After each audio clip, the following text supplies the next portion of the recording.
हे एभ्रिवन नमस्ते। आज मैले हजुरहरुको लागि गर्मी स्पेशल रेसिपी लस्सीको रेसिपी लिएर आएकी छु।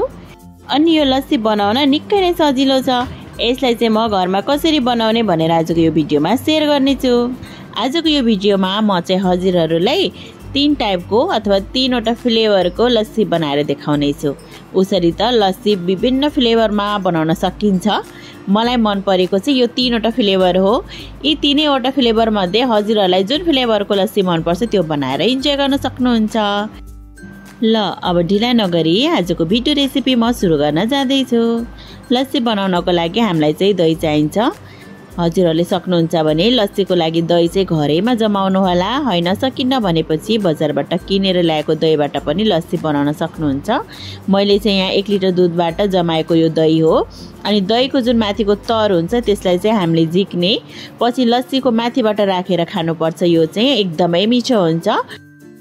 तर झिकिसकेपछि अब यो दहीबाट चाहिँ हामीले लस्सी बनाउने 1 कप लस्सी बनाउँदा चाहिँ हामीलाई 3/4 कप जति चाहिँ लगभग दही चाहिन्छ। अब यो दहीलाई चाहिँ हामीले मिक्सीको जारमा एड गर्दै छौं।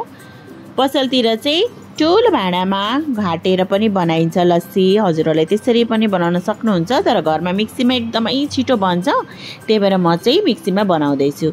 सुरुमा चाहिँ म हजुरहरुलाई प्लेन लस्सी बनाएर देखाउँदै छु। दहीमा अलिकति चिसो पानी राखे मैले सुकमेल अनि चिनी राखेर हामीले यसलाई पिस्ने। चिनी चाहिँ हजुरहरुले कतिको गुलियो खाना रुचाउनुहुन्छ त्यो अनुसार राख्नु होला। अब एउटा ग्लासमा अलिकति आइस क्यूब राख्ने अनि यो पिसेर राखेको दही अथवा लस्सीलाई एड गरिदिने। माथिबाट चाहिँ हामीले अघि नै झिकेको जुन तर थियो त्यो तर एड गर्दै छौं। 2 चम्चा जति यो तर राखे मैले अनि एकपल्ट चाहिँ हामीले राम्ररी मिक्स गरिदिने। यसरी मिक्स गरिसकेपछि माथिबाट हामीले अलिकति ड्राई फ्रुट्सहरु एड गर्दै छौं।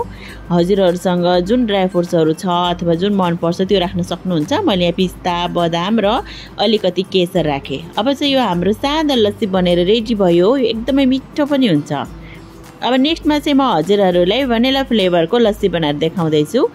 यही मिक्सीको जारमा मैले दही एड गरे, अलिकति चिसो पानी राख्ने अनि स्वाद अनुसार चिनी राख्नु होला। भनिला फ्लेभरको लस्सी बनाउँदा चाहिँ यसमा मह राख्न नछुटाउनु होला।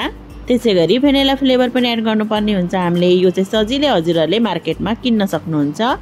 2-3 ड्रप चाहिँ हामीले यो भनिला फ्लेभर राख्ने अनि यसलाई चाहिँ हामीले पल्स मोडमा 2 चोटी पिसेपछि हाम्रो लस्सी रेडी हुन्छ। यता ग्लासमा आइस क्यूब राख्ने अनि यो पिसेको लस्सी अथवा यो दहीलाई राखिदिने।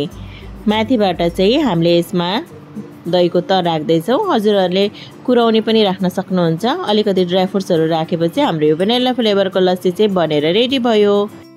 अब चाहिँ म हजुरहरुलाई म्याङ्गो लस्सी बनाएर देखाउँदै छु। अहिले त आँपको सिजन पनि छ। हजुरहरुले यो लस्सी बनाएर अवश्य पनि ट्राई गर्नु होला। एकदमै मिठो हुन्छ। दहीमा अलिकति चिसो पानी एड गर्ने, त्यसै गरेर सानो पिसमा काटेको आँप राख्ने अनि अलिकति सुकमेल राख्ने अनि चिनी। त्यसपछि हामीले यसलाई मज्जाले नै पिस्नु पर्ने हुन्छ। यसलाई पिसिसकेपछि यसलाई एउटा ग्लासमा एड गर्ने। अब चाहिँ हाम्रो यो म्याङ्गो लस्सी बनेर रेडी भयो। यसको माथिबाट हामीले अघिको दहीको तर जुन थियो त्यो राखिदिने अनि मिक्स गरिदिने। हजुरहरुलाई धेरै चिसो खाने मन छ भने यसमा हजुरहरुले आइस क्यूब पनि राख्न सक्नुहुन्छ। माथिबाट सानो पिसमा काटेको आँप अनि ड्राई फ्रुट्स अलिकति केसर राखेर हामीले सर्भ गर्ने। अब हाम्रो 3 वटा फ्लेभरको लस्सी बनेर रेडी भयो। हजुरहरुलाई कुन लस्सी एकदमै मन पर्यो भन्न चाहिँ नबिर्सिनु होला। फेरि पनि म हजुरहरुको सामु यस्तै सजिलो मिठो रेसिपीहरु लिएर आउने नै छु। तबसम्मको लागि bye bye, take care, happy cooking.